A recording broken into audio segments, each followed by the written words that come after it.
Servus and welcome to another episode of the Pro Hockey Pod, episode 65.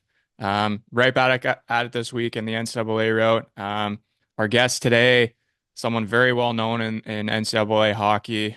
He played at North Dakota, was drafted by the Montreal Canadiens, had a 7-year pro career, and then since then has been working in college hockey. I believe this is his 31st year in D1 working and coaching, whether it's an assistant coach or his 25th year coaching at Minnesota-Duluth.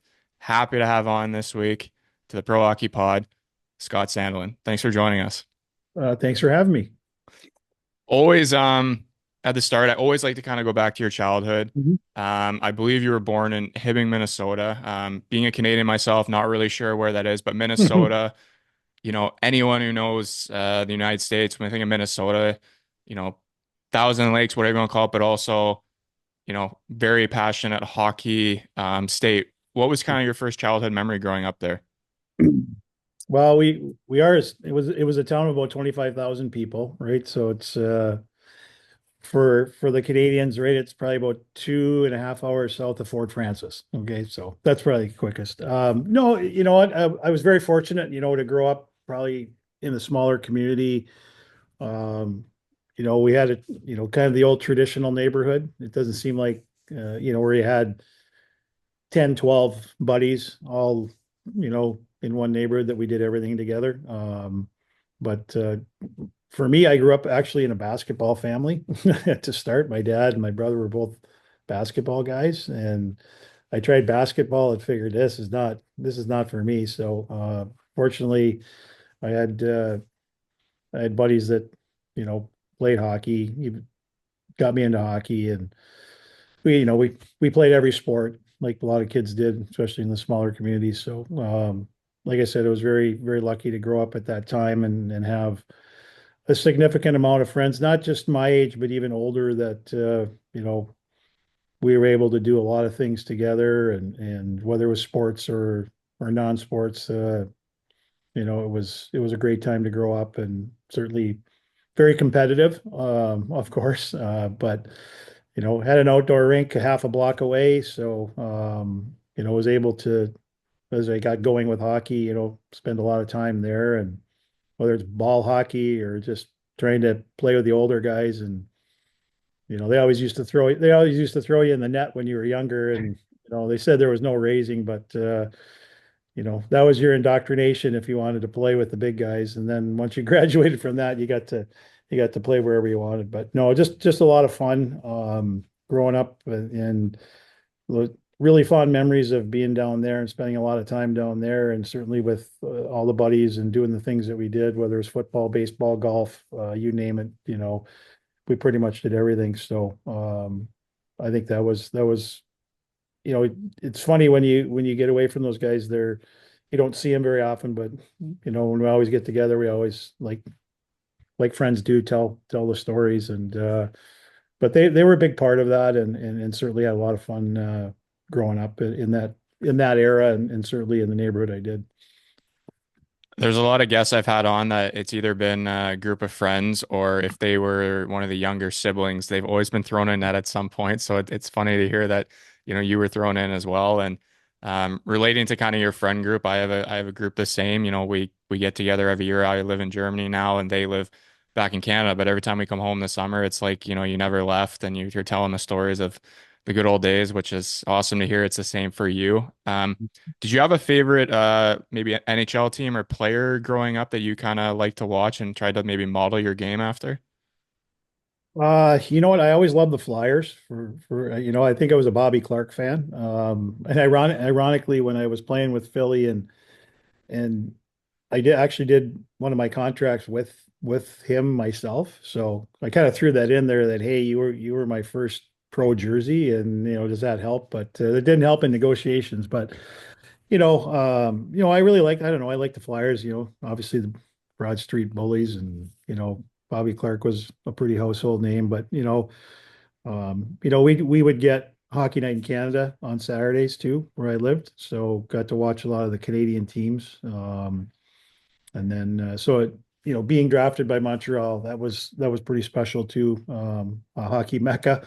But you know, obviously being from Minnesota too, there was the North Stars, but Philly was probably my first team that I really, I don't know, kind of fell in love with, first jersey. And I know, I think I like the way Bobby Clark played. So he was kind of my guy. I probably should say Bobby Orr because he was a defenseman, but I don't know. It was just that's the one jersey. Actually, the ironic thing, we just moved. We moved houses, so we were going through stuff, and I found that jersey. I still had it, so I did keep it. So I was gonna say that's got to go in the man cave somewhere. I wish it would have helped in negotiations, but it didn't. So, but Um, that's awesome to hear. Obviously, Bobby Clark has probably one of the most famous hockey photos, him smiling there with whatever it is, his front yeah, four or front six teeth missing. I just that comes to mind when I think of him. for Um, sure. I like to ask the American-born guests on here, like, what was your kind of like minor hockey path growing up there? Obviously, the like Minnesota is very famous for the high school hockey there. It's very competitive, very well known. But before that, like, did you just play for your local team, or how did it work? Yeah, we played, your mite squirt pee wee. Actually, at that time they didn't have any like traveling teams until Bantam, which is a lot different now because those kids are traveling all over, even locally. But yeah, it was more we played for you know, my area was Brooklyn. So that was kind of our area. We had probably about seven different areas in our town that we all played against each other. And then once we got to Bantam, then they had the Bantam, the traveling team or like the Bantam A team. There was no double A and A like it was now. So you're either on A or B team. So that was kind of the first time we started traveling more. Not so much outside the state, but just, more within the state. And that was really kind of the first go around with that. Otherwise, it was pretty much just, if you got a chance to play at the Hibbing Memorial Building on a Saturday morning, the big rink, that was the coolest thing. Otherwise, you're playing games outside or on the other rink in town, which was a lot colder. But that was a big thing growing up to be able to play in the big rink. And like I said, once we got into Bantam, we started doing more tournaments outside of town and across the state, and obviously the state tournaments. And so, from there, obviously the next path was to try and play high school. Um, and then even the USHL and junior hockey was maybe not as big as it is now. So a lot of kids were coming right out of high school and going to college, myself included. So I didn't have to go play junior hockey. I mean, I probably wish junior hockey was like it is now, because I think moving away from home and maturing would have been a good thing. But I went right into North Dakota out of high school, and that was a real eye opener for me because going against older guys, and what was fun for me too is, North Dakota recruited a lot of Western Canadian kids. So it was fun to be around the different personalities. And it was a real good learning curve for me to go, wow, there's a lot of really good players. Like sometimes you live in your bubble, even though there's good players. But I got a chance, my freshman year, like James Patrick, James was a sophomore. To watch him every day as a defenseman was like, wow, I got a long way to go, right? So, but there was a lot of guys, Dave Tippett, Gordy Shervin, Dave Donnelly, Rick Zombo. There was just, a lot of guys older guys that were there. And it was real good for me to go, I got steps to take here before, I can be a good player in college hockey. So it was fun. Yeah. One thing I wanted to ask you before we get in North Dakota there, you kind of brought it up, the junior hockey moving away from home, yourself being someone who went the NCAA route. Mhm. When you were kind of starting high school there, was there any thought or interest for yourself or back then for American players to go play and, whether it's the CHL somewhere, whether it's the OHL, WHL, QMJHL, like was that a thing, or did you, being from Minnesota, playing the high school hockey, you all had your focus on, getting an NCAA scholarship? Yeah, I think the focus was more on that path, Andrew. Like, you go from high school to college, right?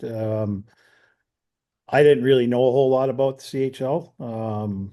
So it really wasn't really in my mind. Our our path was, let's see if we can get a scholarship out of high school. And you know what? At that time, too, junior hockey was like, if you didn't get one out of high school, you probably went to the USHL to try and get one. Right now, obviously, it's just reversed. There's so many kids that already have scholarships before they go to the USHL or whatever junior league. It's changed a lot. I think there was more scholarships available per school back then. I think that's why I said I got one. But it was just a different era, right? And but to answer your question, no, that was really never at the forefront. I don't think. I think just our path was always like you're playing your youth hockey and you get into high school and the plan was to go to college. And then if you go to college, then it was on hopefully to pro hockey. And one other thing that I wanted to kind of talk to you about there, like you obviously every kid's dream who plays hockey is to get drafted to the NHL. And you mentioned before you were drafted by Montreal, which is, a very historic organization, lots of history there. You were taken in the second round, which obviously is a great achievement from you out of the high school hockey there. Um, did you attend, were you able to, back then, were you able to attend in a camp before going to school, or was it still the rookie camp thing and that was it, or did rookie camps even exist back then? I'm not even sure. No, yeah, we they didn't have any summer development camps like they do now. The ironic thing with the draft was I was at the state golf meet. I was on the putting green, ready to start my first round, and I got called into the pro shop and didn't know what for. And it was our sports writer from Hibbing, and he's like, "Hey, congratulations." I said, "For what? I haven't played yet." He goes, "No, no, you got drafted." And I was thinking the draft was at night. Well, the first, Friday was, or the first round was, but so I was all pumped up, right? And I come out of there, and I think I shot my best round, and had to do a bunch of media stuff later. But that was a pretty cool memory of that's where I was at the draft. I wasn't, even, and I didn't even think like kids do now of going to the draft, right? But it was interesting. Actually, Mike Hastings, who's at Wisconsin now, Mike was at Crookston, and he was on the putting green. He tells a story because we didn't know each other, and he tells a story like, "Oh, yeah, hear your name getting called," and then I find out after it was why you got called in there, and he that was kind of his first, you know, recollection of me. And then we met later, and obviously my son played for him at Mankato. But it's kind of funny how it all worked out. But yeah, it was a pretty special day. It's pretty funny that you were working on, your putting skills there, as Yeah. most hockey players do in the in the off season. But no, as I said, getting drafted, that's many people dream of that. You mentioned before when you went to North Dakota, obviously you got there and it was a little eye-opening for you. Like you felt you had some room to go there. You could see basically in your career there, the first year to second year, you took a big step. With points and everything. And one other cool thing I thought you got to do, which is always great for anyone, whether it's a player or coach, is you got to represent your country. So you played for the World Juniors there, after or during your sophomore year, I should say. Elite Prospect says you were a captain. I'm going to go off that. So how was that experience for you, and also being recognized as a leader for obviously Team USA? Yeah, it was awesome. And again, to go back to my freshman year, we went with North Dakota, we went to the Spengler Cup, right, over Christmas, because they used to invite the previous college champion to go to that tournament. So the year before I got to North Dakota won, so we got to go there and spend 14 days in Switzerland. So that was pretty cool. But the next year was the World Juniors over in Sweden. This was the Cooperall days too, Andrew. We had to wear Cooperalls too, but you know what? It's not. It's funny because you go back. Obviously, real cool experience. Certainly very fortunate to be named a captain, but we weren't. The U.S. wasn't anywhere near where they are today, as far as that tournament. I think we finished sixth, but it was always Canada, Russia, all the European teams that were ahead of the U.S. at that time. But real great experience to be a part of. I played with the guy, Gary Suter, Tony Granato, that kind of group, Hatcher. We had some pretty good players. We just weren't as good as the other countries at that time. But it was fun to kind of, go over to Sweden, and we trained in Finland for a couple of days, went over to Sweden, had the tournament. So the beauty of hockey, fortunately, you get to see some pretty cool parts of the country and the world. And the World Championships was another one in Moscow. So feel pretty lucky to have been a part of those. The only thing that was missing was the Olympics, and had a couple close opportunities there, but I'm okay with those ones. Would have been cool to be in the Olympics, but never forget those experiences. And you tell those kids now, the honor it is to represent your country in whatever tournament you're at. It's fun, and then obviously being a part of it as a coach too in the World Juniors 3, 4 times. Tournaments changed a lot. It's a phenomenal tournament. Like it's fun to be a part of. It's even funner to watch because there's some really talented players. As a Canadian, that's always been my Christmas routine. Boxing Day, that tournament kicks off, and you got how many ever days, 2 weeks of it. And I love watching those tournaments. And yes, you're right. The game definitely has changed, even in my short time of 30 years of watching it. Spangler, you brought up. I'm actually going to the one this year. That'll be my first one, so I'm excited to go there for a couple days. That must have been expensive for your school. If you were there for 2 weeks, that would have been a high bill, I'm sure, in Switzerland. But kind of going off what I mentioned there, you were captain for Team USA. Mhm. Your last 2 years at North Dakota, you were also the captain. Um, Nominated for the Hobie Baker as well. You were a finalist in your senior year there. How did you try to lead as a captain? I'm always curious, to get everyone's opinion of how they try to lead. Well, I think just trying to be yourself. Again, I grew up in northern Minnesota in a blue collar family, so I think my parents had taught me really good work habits and values, and I think as a leader, I think those don't change. I think it was a learning curve too, my first year to the second year, because I was a co-captain with Jim Archibald, and Jim was a senior and I was a junior, and just learning a little bit from guys that were, you know, not only him, but other guys that were there before. I think you always take a little bit of uh, of those guys and what you learned, what you liked, what you didn't like. I think it's the same thing with coaching because you play for a lot of different coaches. But I just think trying to be yourself and setting a good example and holding guys accountable. I think that's probably the hardest part, is especially if your game isn't maybe where it should be. I think it's really hard to hold people accountable. But what I found out is guys elected you captain for a reason, so you can't worry about those things. And I think, now as a coach, when I look at all the captains I've had over the years or been around guys that on teams I've coached or been an assistant coach with, the one thing that separates, I think, being a good leader from a great leader is not being afraid of that I don't even want to say confrontation, but that transparency and honesty in those discussions, whether it's with teammates or whether it's with a coach. And I really appreciate that with our captains.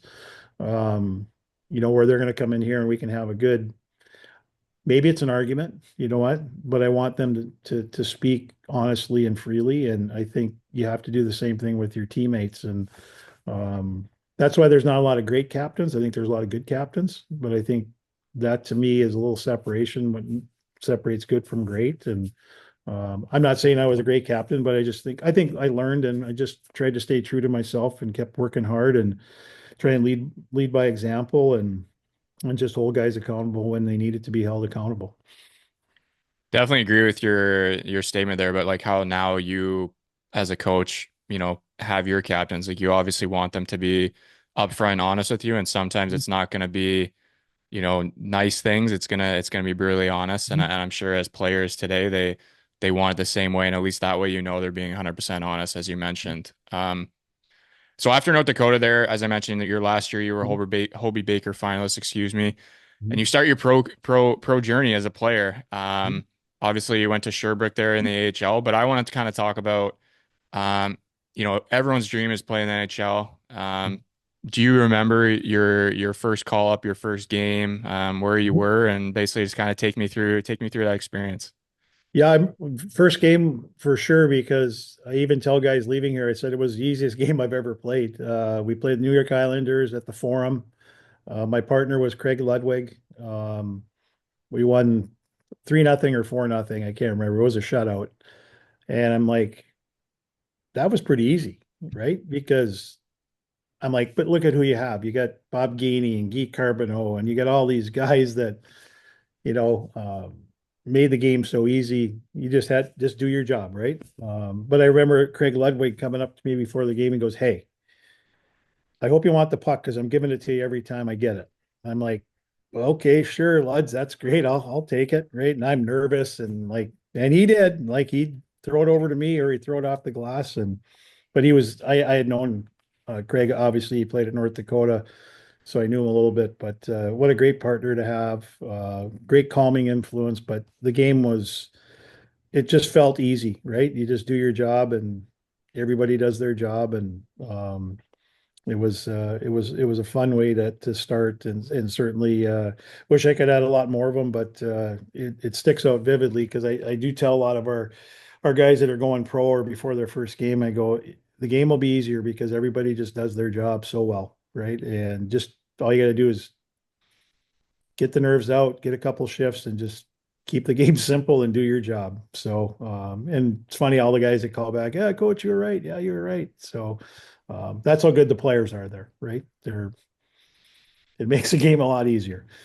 Yeah, my friends who I know who have played have said that too. It's crazy how the higher you go, the easier it is to play. But as you mentioned, it's obviously the quality of the players. And if you just keep it simple, it looks easy out there.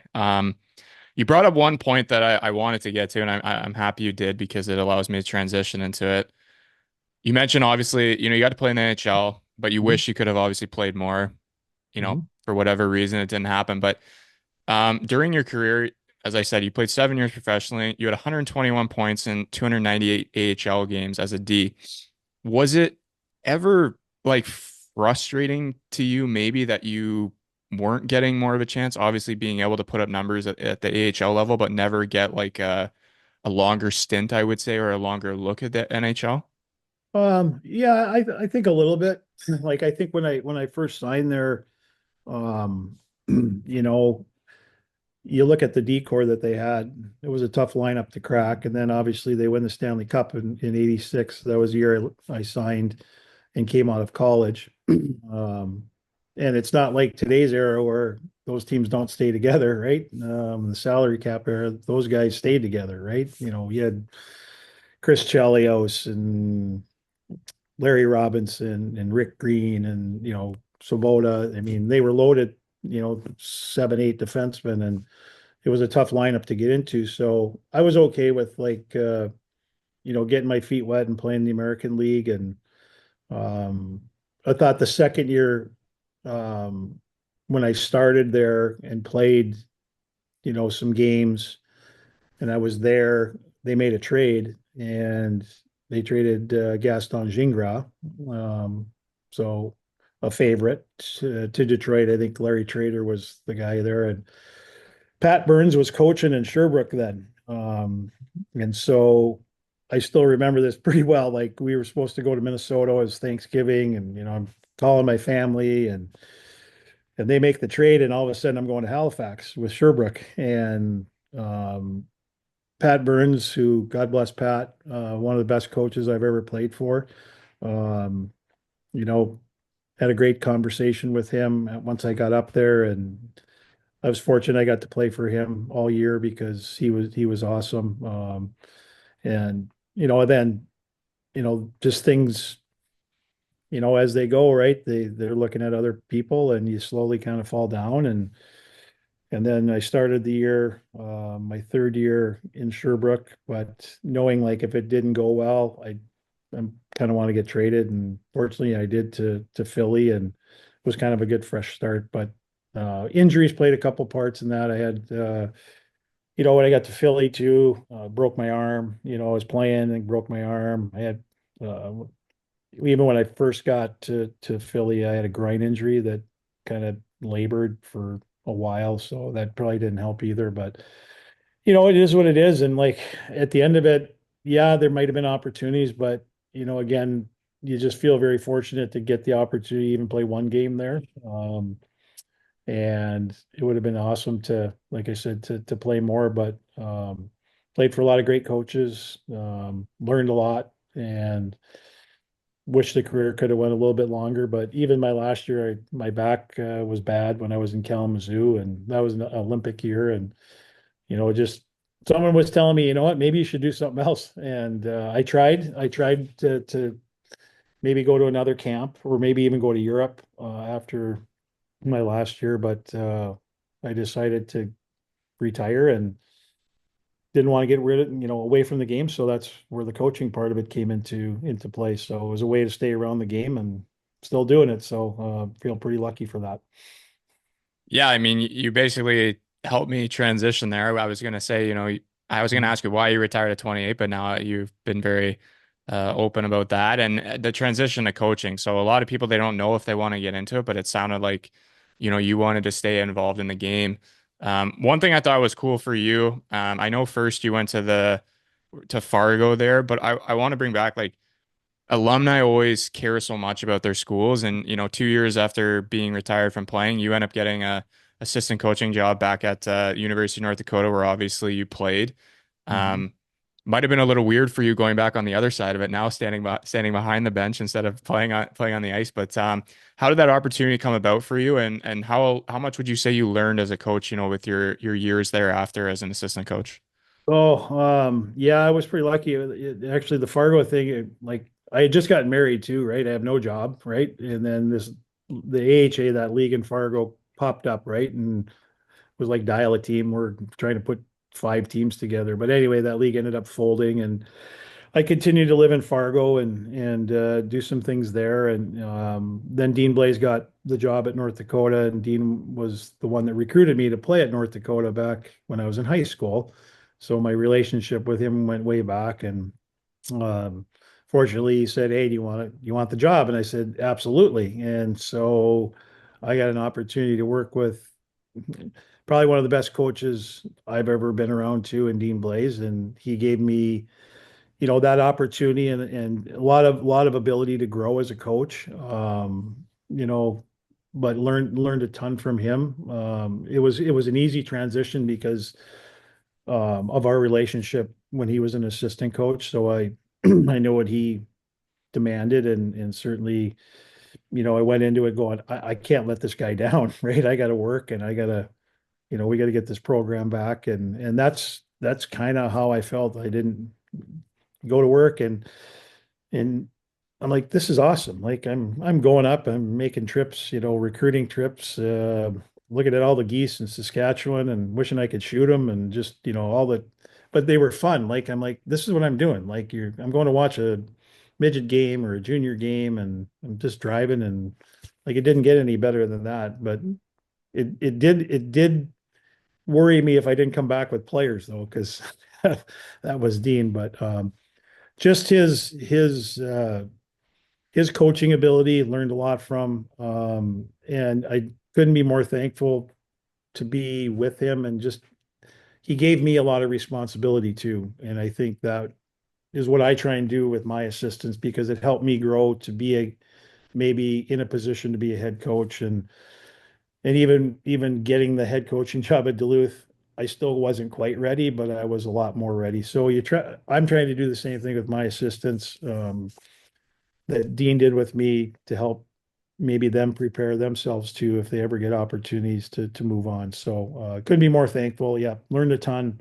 Also learned too that the things we did there don't always necessarily carry over into things that you want to do with your program. So again, you take bits and pieces, and whether it's systems, whether it's how you want to play, just you got to kind of find your own niche for what works for you. And I think that was probably a little bit of a struggle for me early. I thought, oh, we're just going to come here, I'm going to do the same things, and hopefully it transpires. But we recruited different players, and the players play a big factor in how you want to play. And so we finally got to that here. But it you learned a lot. Like, and like I said, I was super thankful that I got the opportunity to work with Dean. You're taking all my questions out of me. I was going to Sorry. ask you if you were ready to be a head coach after North Dakota, but you just answered that, which is all good. But in saying that, you mentioned you weren't completely ready, but you were ready enough, and I think it's pretty impressive. Within, I believe it was your fourth year with Minnesota Duluth there, you end up winning Coach of the Year. So from someone coming, 4 years previous to from being an assistant to maybe feeling I'm ready, but I'm not fully ready. 4 years later, you're the coach of the year in NCAA. Like that must have just been a tremendous accomplishment. You must have been so proud of, yourself, but also like your team and coaching staff. Like, for someone who's never won it, like how did that feel for you? Yeah, it was great I mean, we got back to the Frozen Four for like the first time in 19 years, in our program's history. And so again, had two really good assistants. Obviously, we recruited some players that bought in, and we should have been playing in the final game. We were up 3-1 going into the second or third period against Denver, and they ended up winning that game and winning the championship. But it was a good experience. And again, you're only as good as the people around you. It was pretty cool to win that. And but again, like any award, it's more of a team award than an individual award. So I just wish we could have played in the final game or had a chance in that final game to win a national championship. But when we got back to Duluth, the people it's like we won because it had been so long um, that it felt like that. So it got the community really excited and buzzing. But I wish we could have kept maintaining that like we did in the 2010 era. Another really interesting thing going through kind of your resume there, and this is very rare, I would say nowadays in college hockey, is you were able to win back-to-back national championships, which is something, given the playoff format, given how many schools there are, basically single elimination. Mhm. It's not like you're doing a 7 game playoff series and you're grinding through it. Like sometimes it's one loss and you're out. Just looking at the roster there, I noticed Hunter Shepard was on the team. I know he's done very well in the AHL so far, but Yeah. was there anything special about, those 2 years, like, maybe the group you had that, just kind of allowed you guys to have so much success? Well, he was a big part of it. Again, I think every coach says, you know what, goalies make you look really good. But no, I think just, the group, actually prior to that too, we lost to Denver in 17 in the final game. So we had an opportunity, if we would have won that, to maybe win three in a row. And then we had the COVID year too after that, which I think we had kind of the same, a big majority of the group that had won the two back-to-backs, you know, they were all back. So we were in a good position again until COVID hit. But just the demeanor, I think those guys we had good leadership, we had good goaltending. It was just a group that didn't get rattled. And I think, they had been to the NCAA tournament. That's all some of those guys experience. And I'm not saying the Frozen Four, but getting there. They've been in big games. They've been in league playoff games. And I just think those experiences, um, the more you've gone through those, helps you when you're in those situations. I think that was a big part of it. Obviously, in a one game shot, you need a little bit of luck. I mean, it's reality. I mean, done this long enough that always, and it's kind of ironic that the two we won at North Dakota and the three we've won here parallel each other a lot. There's a lot of similarities with the fact that we probably had some more talented and better teams at North Dakota that didn't win. And we probably had some teams here that maybe had a little more talent that didn't win. And you see that across the country. Like there's teams, I'll use Michigan a few years ago with 7 first rounders, right? You think they should easily win, right?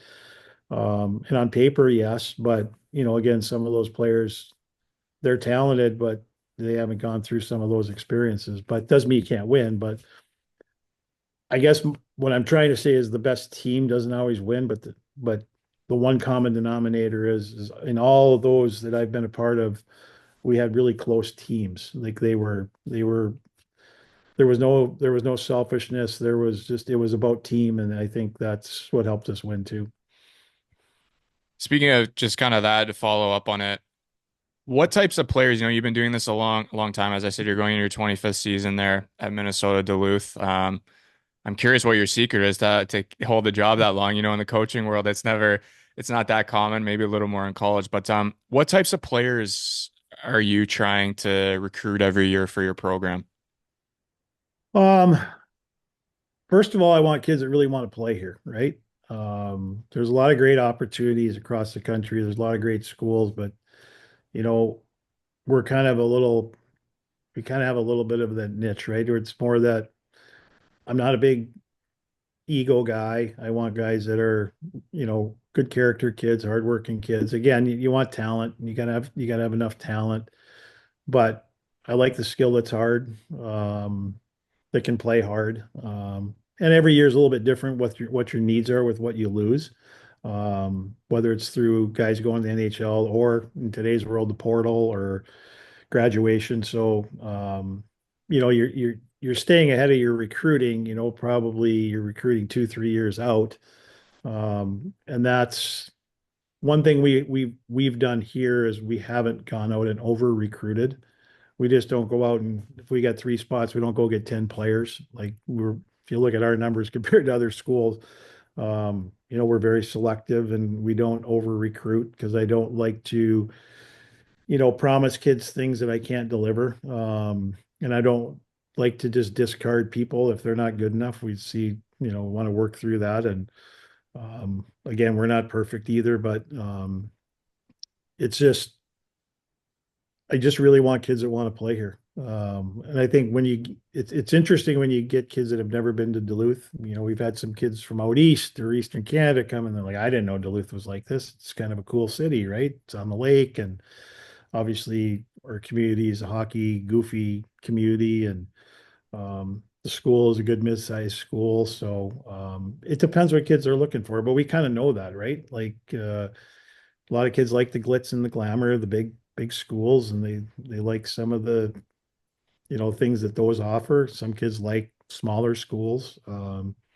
So you kind of got to do your vetting for sure.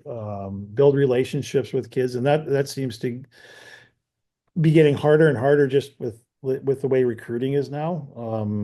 Some When I first started, God, I'd be watching kids for 2 or 3 years, because they weren't in a hurry to make a commitment. And now it's everybody's in a hurry to get committed and then either decommit or go in the portal. Like, it's crazy. Like, but we try and find those kids, obviously our local market, um, you know, if there's kids from Duluth or this area, they're very important to our program. And we've been very lucky to get some really talented players like the Hermantown, market's been good. Neil Pionk, Dylan Sandberg, those two guys, they're doing pretty well. We've got, both of Derek Plant's boys here now as freshmen.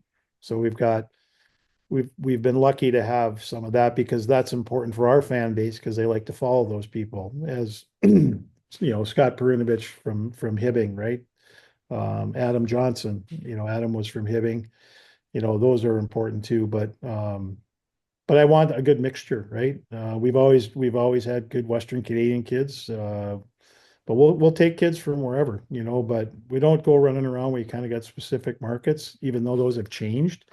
But I think the biggest thing is good kids, they want to come here, they want to work hard, they really want to play here at Duluth and they believe in what we're doing. And we've been fortunate to find a lot of those great kids, um, and it's fun to watch the guys that have played here right now playing in the National Hockey League. So it's been a good spot for them too to develop, and I think we hope to continue to get more and more of those types of players. Think it gives you kind of just some gratitude as well, knowing that the things you're doing at Minnesota Duluth, obviously they're working because guys are moving on after, whether it's in pro hockey or probably in life as well in the real world. Yeah. It's we have I think the most free agent games of any school in the country of guys that have gone on as free agents. So we always like to throw that one out when we're recruiting because it's not always the drafted guys. So we've had a lot of guys that have gone on to free agent contracts, and the Alex Iafallo comes to mind. He's done pretty well. So there's quite a few of those guys that have gone on and played. But yeah, we like to think we try and do things the right way and try and get the right kids. And that's the part I enjoy about the coaching, right? There's always challenges, but you get those kids there that are willing to buy into what you're doing and want to come here and hopefully win national championships and move on. They believe in that we can get them there. So um, that's getting harder and harder as this world changes. But I've got great assistants that work their butts off, that go out and see a lot of kids and do a lot of the homework to find the right kids. No, I definitely would be throwing that stat out about the most free agent games. That's obviously a great recruiting tool. Mhm. You brought up the portal thing and like, whether it's players committing, decommitting, all that stuff. It kind of wanted me to transition to, obviously I mentioned off camera like the new rule that's potentially coming in. I don't know if it's 100% sure yet, but if it does, like what are your thoughts on now the CHL players potentially being allowed to keep their eligibility to go to NCAA after? Oh, yeah. Well, it's probably inevitable that's going to happen. I do think obviously it's going to create a bigger player pool, but I I don't know what that player pool is going to look like per se. I still think there's some things that need to get kind of ironed out a little bit too, if it goes down this path. But it's interesting because when I first started recruiting back at North Dakota, you go watch, a tier two junior game and you see a player that's played one exhibition game or one game as a young player that now all of a sudden they can't play college hockey or they got to sit a year. I never understood that. Like, um, so there were some things when I first started, I'm going, what, this is stupid, right? All these kids should have options. And, then I've been in it and, we've done a pretty good job as in the college world of, still attracting those kids and, but it's just, if it's going to happen, it's just like everything, right? You gotta adapt, and we'll certainly look at it and use it if it happens to the best that we can. It's like the portal. We know how we're going to use it, so I think it's kind of an extended portal. If really I look at it, that everybody is going to do it a little bit differently. Um, and some programs may attract some bigger names, just like the portal. And so I just view it all as kind of one right now. But it's going to happen. I don't, I'm going to be shocked if it doesn't, but it will, it will just be part of the world we're in, and again, that's what you have to do. And you can use it however you want to use it. I'm very curious what it'll do to the tier two leagues because as you mentioned before, you kind of had to make a choice, and then the guys who wanted to go NCAA would play tier two versus OHL or whatever. So I'm curious what happens there. But Yeah, it's going to be, those are all questions, right? Those are all, serious questions, that and the ramifications of this, what does it do, right? And um yeah, it's a great question because I really don't haven't given you a great answer. I know how I felt about the portal when it came out because I thought it was, you know, stupid the way I understand the reasoning for it, but I don't like how it's being used. And I don't like the messaging that the portal sends, but I've probably been one of the guys that's been pretty vocal about that. But I said we're still going to use it, but we're not going to build a team out of it. And but you don't want to see it hurt. If this goes through, you don't want to see some of those leagues get hurt either. So you want hockey to continue to grow, and obviously the USHL and all those leagues have been great feeders for college hockey, and you want those to be strong. And I'm not saying they're not going to be, but it'll be really interesting to see how it shifts and what effects it has on all those leagues. no, for sure. Um, I know you got to get ready to a meeting here, Mhm. so I got one more for you, but I Mhm. wanted to touch on something quickly before I get to my last question. I noticed your son there, Ryan. Mhm. currently with the Iowa Wild and the AHL off to a good start, but I just wanted to maybe just let you talk about it a bit, but he obviously went through the NCAA route as well there at Minnesota State Mankato and, is kind of like yourself, had a successful NCAA career and now is starting on his pro career as a father. You've been a coach your whole life, how many Mhm. ever players every year, you're basically another dad figure for during the year. But to have your own son have success as well, you must be very proud of him. Yeah, for sure. And he kind of, he played out in Penticton for 2 years too. So he got way away from home. He was drafted in the USHL, but um, Freddie wanted him out there, and he went out there and had a great experience in Penticton, and he matured a lot. And obviously, again, like for me, nothing's been like super easy for him. He's had to work for everything. I mean, obviously played in a really good program in Mankato, very successful program. So he had to fight and claw up there, and you know, to try and play more. And he's going through the same thing, right? He's been one of those guys that just he battles, but um, he's a really good player. He's a really smart player. He didn't want to play for me, which is good. It's probably a good thing. He just wanted dad to be dad. But yeah, it's super fun to see him. I got a chance last year when he was in Colorado to go and watch a few games, and hopefully this year now in Des Moines I'll get a chance to see a few more games. But it's great for me to see the American League because it's really good hockey. It's really good hockey. There's a lot of really good players, and I was really impressed with the league. Certainly probably a lot better than when I played in it, but it's a fun league to watch and a really good level. So it's not an easy level. It's not an easy level, but he's doing well, and super excited for him to hopefully keep doing well and help his team there. Oh, awesome to hear. And that was actually going to be one of my other questions about why he didn't come play for you, but I think that Mhm. was kind of obvious. But all right, last question for you here. As I said, you got to get running. You've been very generous with your time today. I really appreciate it. I like to end on this one, so I always ask all my guests this. What is one piece of advice or multiple pieces of advice you would give the younger generation out there? Oh, well, definitely work work as hard as you can, right? But also, I just think kids just need to believe in themselves, and you can achieve a lot of things through, that belief in yourself and confidence in yourself and working hard. There's no substitute for it. Because nothing's easy. So just keep working, keep trying to kind of achieve your goals.